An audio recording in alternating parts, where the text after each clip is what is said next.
And now we're flipping to probably a top 5 movie for me this year. BlacKkKlansman. Spike Lee, dog, coming in 96% on Rotten Tomatoes, which, I mean, we talked about that, but it means that a lot of people like this movie at least. I think it's good. But, you know, you got your guy, John David Washington.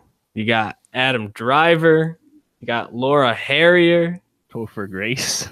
Topher Grace from the fucking clouds, dude. Venom. I forgot the name now, but the dude from I, Tonya. You talking about my guy Ryan Eggold? Walter? Him? Yeah, him. Yeah. All about, yeah. And also Jasper, I'm not gonna pronounce it right. Pekonen. I'm playing Felix. Like, and Corey Hawkins was in there for a minute in the beginning. I like Corey Hawkins. Yeah. I mean, electric performance after electric performance. A very politically charged, racially charged movie.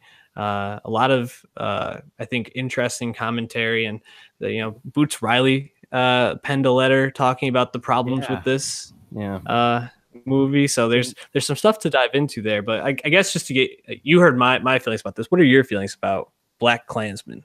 Yeah, I have a top 3 right now. It's not been hashed out where it's going to land, but that's why I make my list as I go, just so I can think about it more and visualize and change it as I go. Death of Stalin still one? No, Death of Stalin is top 5. No, it's in some order. First 3 is First Reformed, Sorry to Bother You, and BlacKkKlansman, with Annihilation and Death of Stalin and Isle of Dogs behind it. But yeah, I think BlacKkKlansman is great, and I think what's so great about it is that it's an accessible movie that is like really easy to get in and watch, and then does this thing that's really hard to pull off, where it makes hilarious moments about shit that really isn't actually funny because it's so heavy. Yeah, and I think that's what Spike Lee's sensibilities really shine with this, because he's a director that I'm actually not as experienced as I'd like to be with. Like Do the Right Thing, 25th Hour, He Got Game. I haven't seen any of those movies. I haven't seen his best movies. I'm embarrassed to say. I've seen his most recent big hit, Inside Man. That's from 2006, and he's made stuff that's like totally just not worked, like Miracle at St. Anna, and then he's had stuff like a few years ago, Chirac, which was a critical hit, but got a lot of criticism from like Vic Mensa and Chance for its portrayal of Chicago. Yeah, but like all like the film heads will be like, well, Spike actually came back with Chirac, not BlacKkKlansman. But either way, I think Spike really shines because he's able to craft a movie that you can sit in and you can watch it. You can have a good time watching it, and then also pick up on this heavy message. And yeah, maybe he paints with a broad brush with a lot of this stuff, but there's so much of that stuff in there. Like the thing we didn't expect was like, this is a must watch for Jewish people too. Yeah, crazy. I think the whole movie works. It's great. Absolutely. And it's really interesting because I feel like there's a moment when it all kind of comes together. And I mean, John David Washington, I mean, what a performance, playing Ron Stallworth. He could have been in Sorry to Bother You, dude. Like, fuck yeah. The way he was presented. Well, they even mentioned the white voice briefly. Yeah, exactly. The white voice and the jive voice. So let me ask you about John David Washington. So like, I knew of Ballers. I knew Denzel's son was in Ballers. Yeah. Now I actually know his name and I care about his career. But like, what was your read on him? Because you watched a little bit of Ballers in the beginning, right? Yeah, I liked him in Ballers. I mean, Ballers isn't a great show in general, so he wasn't like, working with much B movie entourage, basically. Right? Yeah, he was probably one of my favorite parts. He was really enjoyable to watch, and every time he was actually on screen and given something to do, I felt like he did a good job with it. I didn't expect this type of performance from him, which I mean probably just speaks more to what he had to work with than what I've seen him in.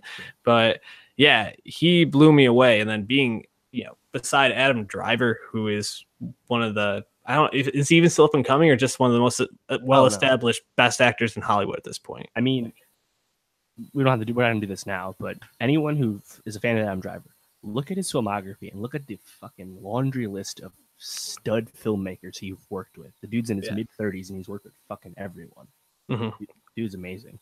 Yeah, and I mean, I think the thing is, I can't really remember a bad performance He, like there's just small roles for him. Nothing exactly.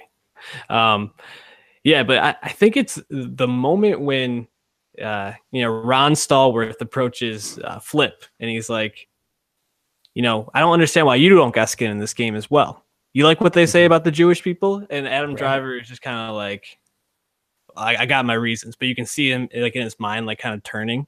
And then like a couple scenes later, he's like, I never really thought about my religion before. I never wasn't really raised Jewish, but now I think about it all the time.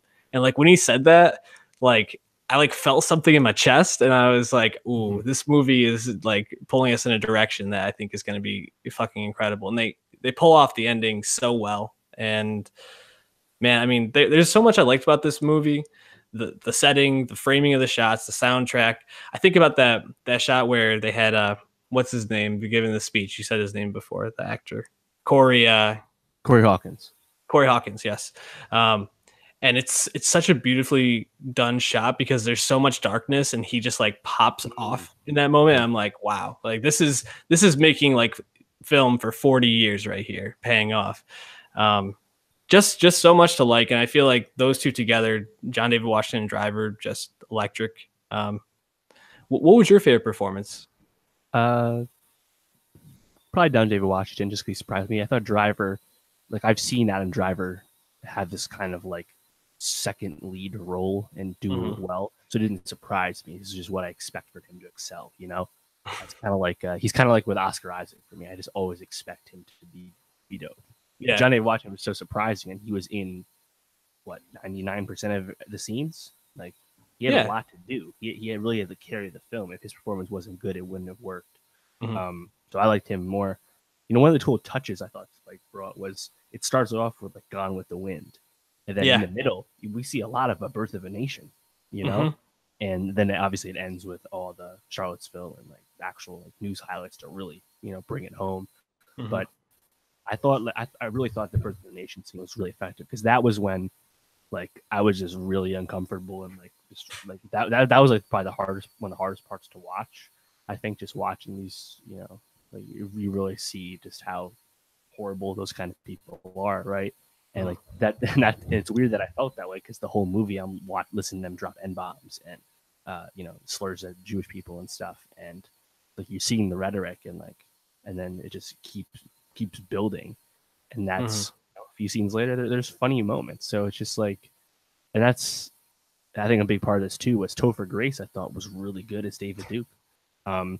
He's talked about how he it put him in a bad place for a little bit, having to try and get in that headspace and portray such a horrific figure, but yeah, I think it was really well thought out. And I think some people like, oh well, it's too in your face and too obvious. So I was like, I think that kind of stuff needs to be, and the rest of the movie I think still works. It still flows really well.